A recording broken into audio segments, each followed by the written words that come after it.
자, 오늘 하나님께서 이번 주에 사실 일어난 사건이긴 하지만 제가 좀 현장에 나가서 직접 겪은 일입니다.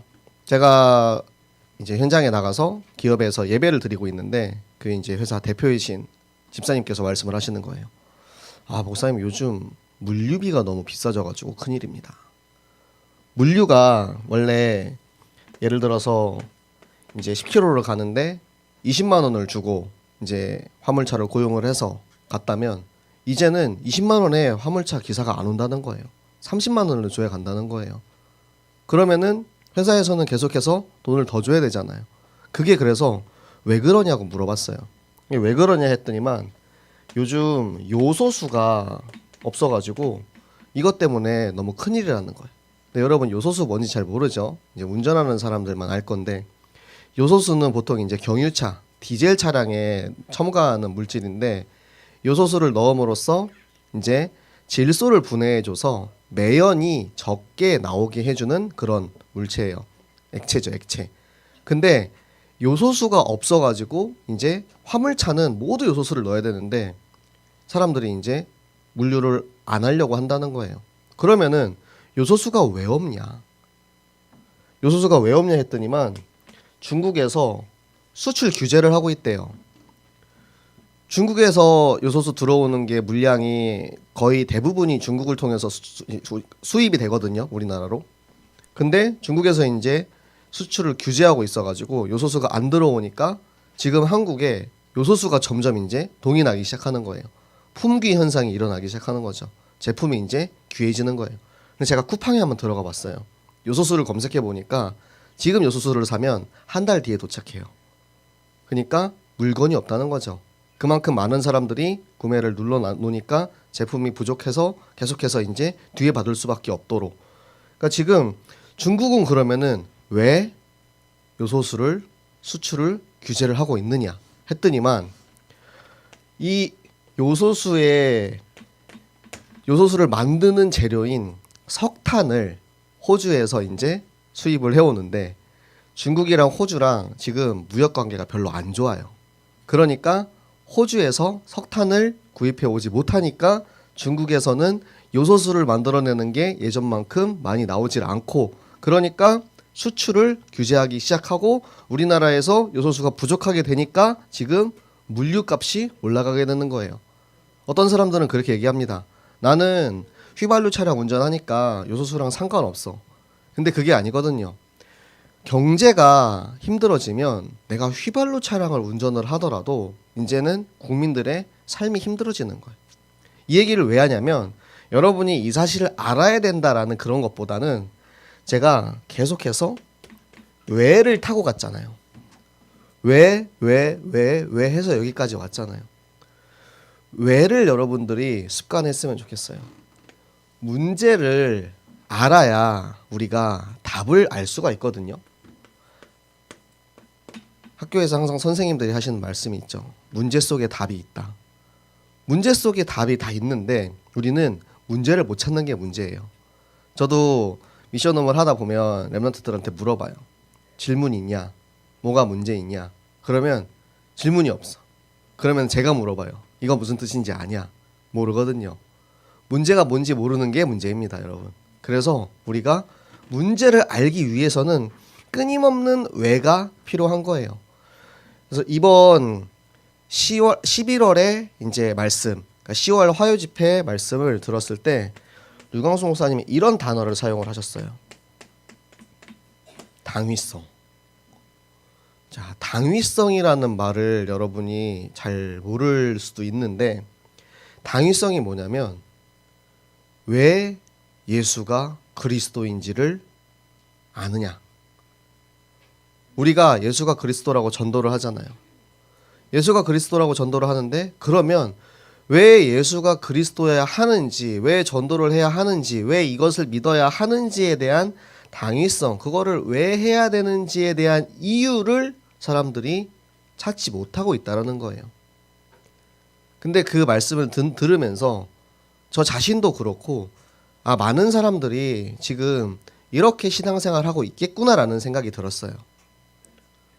저는 이제 여러분 앞에 메시지를 준비해야 되기 때문에 이렇게 자꾸 외를 하고 있지만 그 외의 시간들은 저도 계속해서 외를 찾고 있지는 못하거든요. 그러면 왜 예수가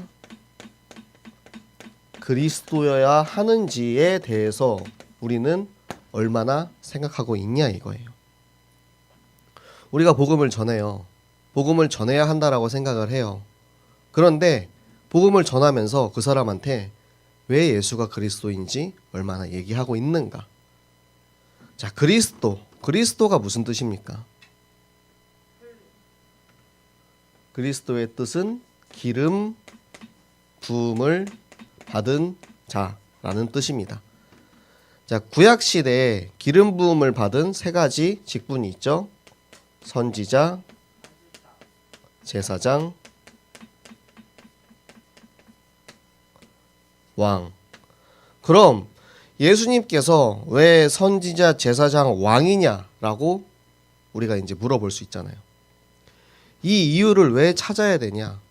모든 사람이 사단에게 속아서 죄를 짓고 하나님을 떠나 있기 때문에 우리가 사단에게 속은 우리의 이 창세기 3장의 근본 문제를 해결하기 위해서 왕 대신 그리스도께서 사단의 머리를 깨셔야 하고 제사장 대신 그리스도께서 죄를 지은 우리의 죄를 해결해 주시고 그리고 선지자 대신 그리스도께서 하나님을 떠나 있는 우리가 하나님께 가는 길이 되어 주시는 거예요. 요거를 우리가 알기 위해서 예수는 그리스도라는 사실에 대한 당위성을 계속해서 찾는 거예요. 어렵습니까? 사실은 다 알고 있는 이야기잖아요. 알고 있는 이야기인데 여러분의 퍼즐은 지금 조각조각이 다 나누어져 있는 거예요. 알고 있는 이야기고 목사님이 얘기해주면 선생님이 얘기해주면 아 맞아. 아 나도 들었던 얘기고 나도 아는 얘기야. 그런데 자꾸 찾고 하는 습관이 우리한테 안 들어져 있으니까 가르쳐 주는 대로 이거야 라고 하면 A는 B야. 아 그래 A가 B구나. 왜 A가 B인지에 대해서 우리가 생각을 하지 못하는 거예요. 그러니까 전도가 안 되는 거예요. 답을 가지고 있으면 당연히 답을 찾는 사람에게 우리가 줄 수 있잖아요. 그런데 우리가 갖고 있는 답이 그냥 정해져 있는 답이에요. 자 여러분 1 더하기 1은 2죠. 왜 1 더하기 1은 2입니까? 1 더하기 1은 1이 될 수 없습니까?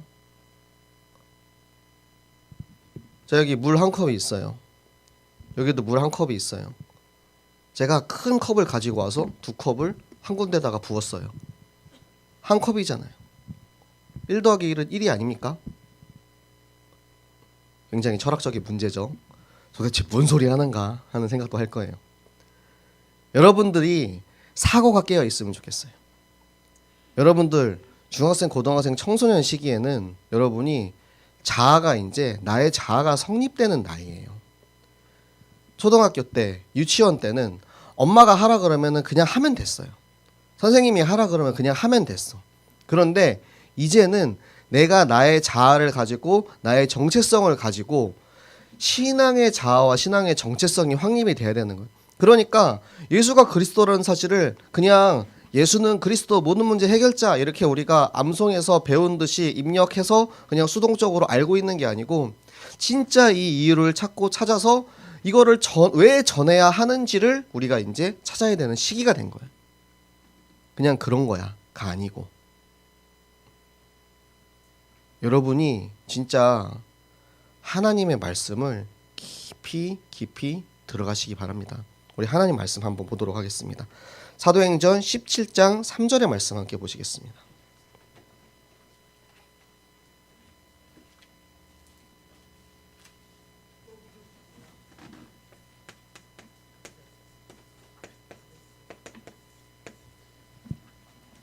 사도행전 17장 3절의 말씀입니다.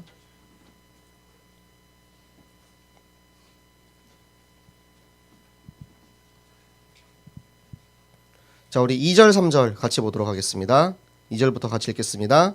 바울이 자기의 관례대로 그들에게로 들어가서 새 안식일에 성경을 가지고 강론하며 뜻을 풀어 그리스도가 해를 받고 죽은 자 가운데서 다시 살아나야 할 것을 증언하고 이르되 내가 너희에게 전하는 이 예수가 곧 그리스도라 하니.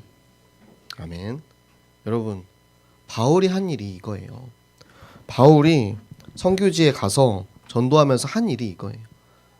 예수가 그리스도라는 사실을 뜻을 풀어서 헬라의 귀부인들에게 전달을 하니까 그 사람들이 듣고 아, 그렇구나. 우리가 그동안 알고 있었던 성경, 우리가 그동안 지식으로 배우고 있었던 이 유대인의 성경들이, 이 지식들이 알고 보니까 예수가 그리스도라는 사실을 나타내기 위해서 지금까지 존재했었던 거구나. 그러면 우리가 어떻게 해야 되겠습니까?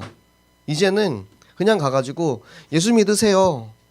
예수 천당 불신지요. 이게 아니고 예수님 안 믿으면 어떻게 되는지, 하나님을 떠난 사람이 어떻게 되는지, 사단에게 속은 인간이 지금 어떤 상황 속에 있는지 이거에 대해서 얘기해주고 풀어줄 수 있는 그 답을 우리가 이제 가지고 있어야 되는 거예요. 내가 알아야 줄 거 아닙니까? 이 안에 있거든요. 근데 딱딱하게 뭉쳐져 있어. 어려서부터 계속해서 들어오니까 이 지식이 내 안에 들어있는데 망치질로 해가지고 계속해서 이제 위에서 때려놓고 하니까 딱딱하게 뭉쳐져 있어요. 근데 그게 이제 용해되고 풀어져야지, 내 속에 풀어져야 그게 내게 되는 거거든요. 여러분, 냉커피 먹어봤습니까? 냉커피를 그냥 일반 커피를 넣어서 차가운 물에 넣으면 안 녹아요. 그거를 뜨거운 물에다가 먼저 살짝 풀어서 커피를 먼저 녹이고 나서 거기에 이제 차가운 물을 넣고 얼음을 넣어서 그 융해된 커피를 우리가 마신단 말이에요. 지금 여러분 속에 있는 복음이 그런 상황이에요. 녹지를 않아. 녹지를 않고 딱딱하게 굳어져 있는 거예요. 있기는 있는데 용해되고 내 거가 자꾸 안 되니까 그냥 알기는 하지만 나의 복음이 되지 않는. 그래서 오늘 이제 우리가 이 문제와 답, 이유에 대해서 얘기할 때 여러분이 이 사실을 조금 더 깊이 고민하고 더 생각하고 상고해서 여러분의 답을 꼭 찾으시기 바랍니다. 자, 그래서 오늘 말씀에 보면은 첫 절에 그렇게 얘기를 해요. 이스라엘 민족들이 또 악을 행했다. 참 지긋지긋하죠. 사사기에 보면은 계속해서 이게 반복이 되는 거예요. 이 사이클이. 그래서 하나님 말씀에서도 또라는 표현을 써요. 또 악을 행했다. 또 하나님을 부인했다. 또 우상을 섬겼다. 그래서 결국에는 어떠한 심판을 받습니까? 미디안의 손에 이스라엘을 넘겨서 미디안에게 이제 핍박당하는 거예요. 근데 어떠한 핍박이었느냐? 미디안은 유목민족이거든요. 유목민족들은 항상 배고파요. 우리가 이제 역사적으로 보면은 몽고의 칭기스칸 같은 강력한 군사력을 가지고 있지만 내가 유목민족이라 이제 우리가 농사를 짓고 땅을 가는 그런 사람들은 이제 내가 열심히 일을 해서 그것을 가지고 살지만 결국에는 유목민족은 내가 살고 있는 그 지역에 풀이 부족하면은 결국에는 누군가의 것을 뺏을 수밖에 없거든. 미디안 민족은 그런 민족이었어요. 유목민족이기 때문에 이제 이스라엘의 곡식을 빼앗고 가축을 빼앗고 재산을 빼앗으러 오는 거예요. 그런 미디안에게 하나님이 이스라엘 민족을 손에 넘겨주었다라고 하십니다. 드보라와 바락, 그 야엘에 하나님이 그들을 통해서 이루신 그 일로 인해서 이스라엘 민족이 평안을 얻은 지 40년 만에 또 이스라엘 민족은 과거의 나로 돌아가는 거예요. 구원받은 그 은혜에 감사해서 하나님, 제가 이제 구원받았으니 내가 진짜 열심히 살겠습니다. 내가 열심히 하나님 이 복음을 전하고 살겠습니다. 그랬던 시절이 있었거든요. 저도 어렸을 때부터 교회를 열심히 다녔어요.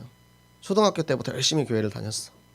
근데 20살이 넘어서야 진짜 살아계시는 그리스도를 내가 인격적으로 딱 체험을 했거든요. 그때 이제 하나님한테 막 이렇게 약속을 하는 거예요. 내가 이걸 그동안 모르고 살았다니. 내가 정말 이 구원받은 은혜에 너무나도 감사해서 저는 진짜 전도하고 살겠습니다. 이걸 모르는 사람들한테 진짜 제가 이거 꼭 전하고 살겠습니다. 이랬거든요. 그런데 그 결심이 얼마 가지 못했어요. 1년도 못 가가지고 다시 이제 세상으로 돌아갑니다. 20살 때 얼마나 그 화려한 문화와 그 세상의 이제 즐거운 것들, 그것들이 얼마나 저를 또 유혹하던지 다시 이제 옛날의 나로 돌아가는 거예요. 그러다가 또 어느 순간 교회 가서 예배 드리다가 하나님 제가 죄송합니다. 제가 또 속았네요. 그리고 또 이제 다시 이제 또 열심히 교회 가가지고 또 이제 찬양하고 막 그렇게 해요. 그런데 그게 또 다시 반복이 돼요. 저희 신앙생활이 그랬어요. 여러분의 신앙생활은 어떠십니까? 내가 구원받은 렘넌트로서 하나님의 자녀로서 살다가 그것을 막 누리고 살다가 또 까먹고 내가 하나님의 자녀인 거를 까먹고 또 사는 거예요. 그렇게 살다 보니까 자연스럽게 교회 나오는 게 재미없고 지겹고 어쩔 수 없이 이제 끌려 나오고 예배 드리는데 예배는 집중이 안 되고 말씀이 안 들어가고 졸립고 자고 싶고 집에 가고 싶고 그러다가 이제 하루 그냥 버티고 가는 거예요. 말 그대로 이제 우리는 존버하는 거죠. 엄마가 나 그만 괴롭힐 때까지. 내가 고등학교만 졸업해 봐라. 내가 진짜 내가 어른 되면 바로 내가 이제 나가가지고 내가 다시는 내가 교회 쪽으로는 오줌도 안 싸겠다고 막 기다리고 있는 그런 여러분의 모습이 있습니까? 내가 구원받은 하나님의 자녀로 막 살면서 그렇게 하기에도 바쁜데 자꾸 까먹으니까 결국 하나님은 이 강대국을 통해서 미디안을 세워서 그들을 통해서 핍박을 주시는데 그 어떠한 핍박이 오냐면 세상에서 제일 서러운 게 배고픈 거거든요. 이스라엘 민족들을 어떻게 괴롭히냐면 먹을 거를 싹 다 뺏어가는 거예요. 씨를 뿌려가지고 이제 씨앗이 이제 이렇게 올라오려고 하는데 이게 올라오려고 하는데 그 씨앗이 하나도 남김이 없이 싹 다 이제 이 유목민족들이 와가지고 다 뺏어가는 거예요. 풀도 다 뜯어먹어. 심지어 자기들 데리고 있는 가축들을 데리고 와가지고 이스라엘에서 키우고 있는 풀까지 싹 다 뜯어먹어. 그러니까 메뚜기 떼라고 이제 비유를 했어요. 메뚜기 떼가 지나간 땅에는 아무것도 남지 않거든요. 황무지가 돼요. 그러니까 이 미디안과 아말렉과 동방에 있는 그 민족들이 연합군이 돼가지고 이스라엘에 들어와서 싹 다 쓸어가지고 가는 거예요. 그렇게 가고 나니까 이스라엘 민족들이 이제는 배가 고파 죽겠는 거야. 도저히 살 수가 없는 거예요. 이때 이제 하나님을 찾는 게 하나님 앞에 부르짖어 기도하는 거예요. 근데 이 부르짖어 기도하는 거는 내가 진짜 잘못해서 회개하는 부르짖음이 아니에요. 이 부르짖음은 하나님 나 배고파 죽겠어요. 나 진짜 도저히 못 살겠어요. 하는 이런 부르짖음이. 이 부르짖음을 들으신 하나님이 어떻게 하시느냐? 선지자를 보내십니다. 제가 어제 미션업 하면서 렘넌트들한테 물어봤어요. 야, 선지자를 보내서 예수님이 하나님 어떻게 하셨대? 근데 이제 우리가 보통 딱 생각을 하잖아요. 선지자, 그래. 선지자가 오면 하나님의 선지자를 통해서 이제 사람들을 살리셨을 거야. 당연히 그렇게 생각하겠죠. 그런데 이제 우리 이제 성경 8절, 9절, 10절을 보면은 선지자가 뭘 하냐면 선지자가 와서 한 얘기가 너네가 핍박을 왜 받았는지에 대한 이유를 설명해 주고 있어요. 와가지고 당장 쟤네들을 물리쳐 주고 우리를 살려줄 줄 알았는데 선지자가 와가지고 야 너희들 하나님 말씀 안 들었잖아. 너희들 하나님이 애굽에서 너희들 건져내 주시고 그 민족들 가운데서 다 살려주셨는데 너희들 어떻게 살았냐. 너네들 우상 섬기고 하나님 잊어버리고 하나님의 말을 듣지 않았잖아. 그래서 이렇게 된 거야. 여러분 말씀이 여기서 끝나요. 우리는 늘 해피엔딩을 기대하죠. 하나님 말씀을 들으면서 아 그래 우리가 선지자가 왔으니까 이제 미디안에게서 핍박받고 있는 이 이스라엘 민족을 하나님이 살리실 거야. 그걸 우리가 기대해요. 우리의 삶도 그것을 기대해요. 내가 힘들고 어려울 때 하나님 앞에 막 기도해요. 저도 그랬거든요. 내가 너무 힘들고 어렵고 내가 정말로 바닥에 처했을 때는 하나님 저한테 왜 그러세요? 하나님 나 왜 너무 힘들어요? 그런데 이유를 우리가 찾아보지 않고 하나님을 그냥 무작정 원망만 할 때 하나님이 이유를 알려주시는 거예요. 너 성경 안 읽었잖아. 너 찬양 안 했잖아. 너 기도 안 했잖아. 너 내 말대로 하지 않았잖아. 근데 네가 필요할 때만 나를 찾아? 여러분, 하나님은 인격적인 하나님이십니다. 그냥 우리가 달라고 해서 이유 없이 다 주시는 하나님이 아니에요. 하나님이 인간에게 우리를 구원하시고 우리를 찾아오셔서 우리를 살리시고 우리에게 생명을 주시는 이유가 있어요. 그 이유가 무엇이냐? 우리가 하나님의 말씀을 읽어야 하는 이유, 하나님의 말씀을 듣고 전도해야 하는 이유, 하나님의 말씀을 붙잡고 기도해야 하는 이유가 다 있단 말이에요. 하나님이 말씀으로 세상을 창조하셨기 때문에 우리는 말씀을 가지고 있어야 돼요. 말씀이 육신이 되어 이 땅에 오신 게 예수 그리스도이기 때문에 우리는 이 말씀을 믿는 믿음으로 구원을 얻었어요. 그런데 말씀을 보지 않고 말씀을 믿지 않고 예배드리는데 나는 말씀이랑 상관없는 삶을 살면 그게 바로 악을 행한 것입니다. 말씀이 없는 게 악을 행하는 거예요. 그래서 하나님께서는 우리에게 날마다 하나님의 말씀을 읽으라고 우리에게 말씀하고 계십니다.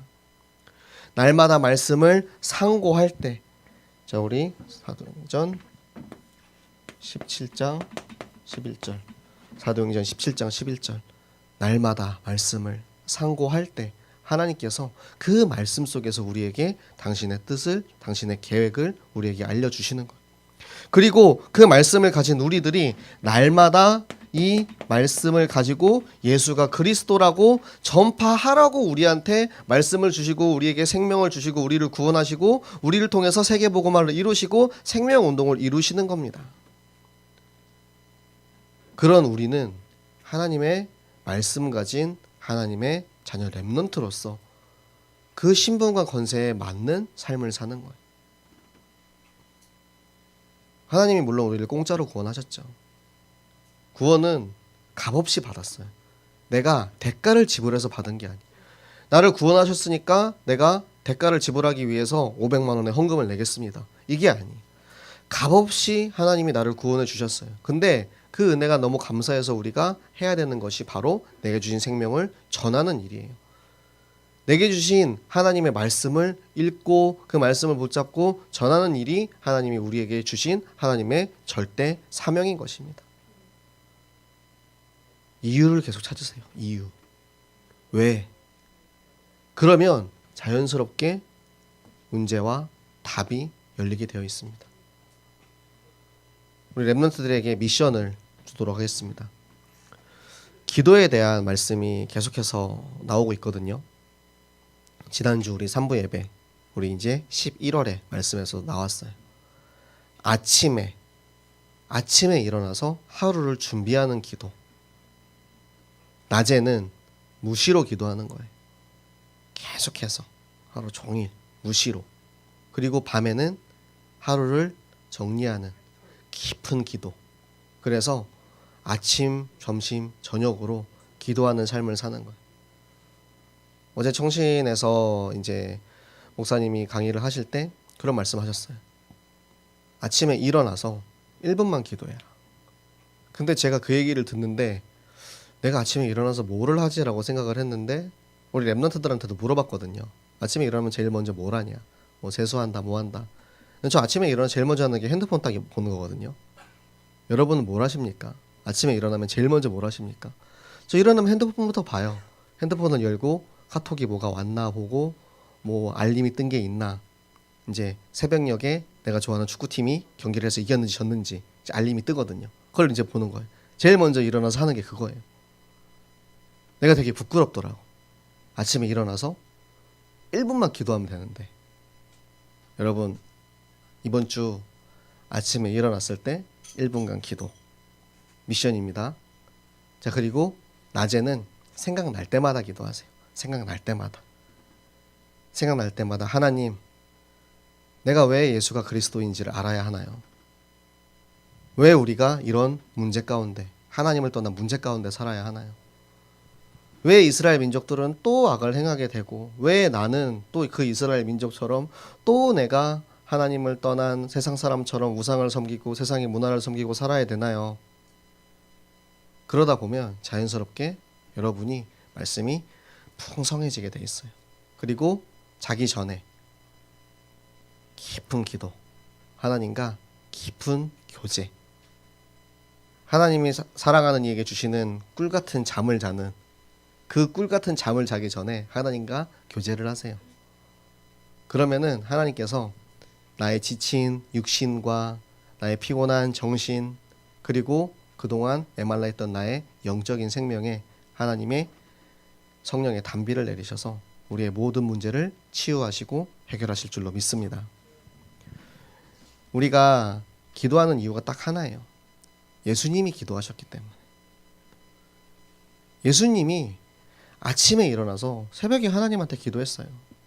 제가 새벽 기도를 하면서 굉장히 원망을 많이 하거든요. 나 잠이 너무 많은데, 진짜 아침잠이 많은데 너무 힘들어요. 새벽 기도 왜 해야 돼요? 근데 예수님이 하셨대요. 할 말이 없어. 그래, 예수님이 하셨으니까 나도 해야지. 밤에 왜 기도해야 돼요? 예수님이 밤에 땀이 피가 되도록 예수님이 기도를 하셨대요. 그래, 나도 그렇게 집중해서 기도해야지. 목사님이 시켜서 하는 기도가 아니고, 선생님이 시켜서 하는 기도가 아니고, 예수님의 모습을 닮아가는 우리 모든 교사들, 우리 모든 렘넌트들 되시기를 예수 그리스도 이름으로 축복합니다.